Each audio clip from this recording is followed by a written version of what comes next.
Here on the Cyber Secure NVR, we're going to be playing back a recorded video. On the live view screen, right click and select Playback to get to that option.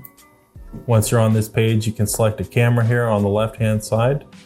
It will show a highlighted red triangle on the days that have recordings.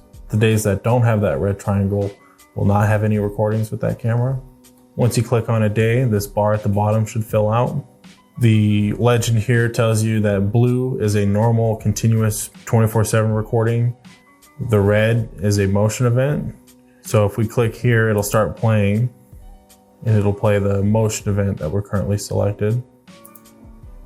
If we decrease the size of the bar down here, those red blocks will get larger and easier to click on. If you just hover your mouse over the bar, you'll see a preview of what's happening at that section.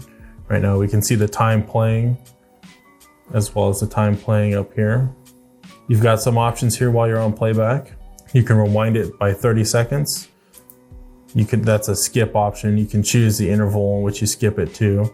So if you're having to look through 24/7 recordings and you have to look through 24 hours, you might want to skip an hour at a time or 15 minutes at a time, depending on what you need. And that skip option applies to the rewind and the forward skip.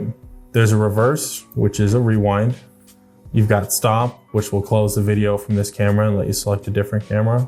Pause, it will pause the video if you need to.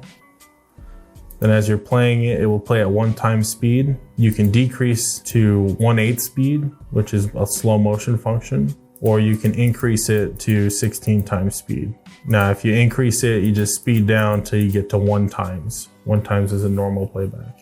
And then if you pause the video, you've also got a forward by frame, which will advance the video 1 frame at a time.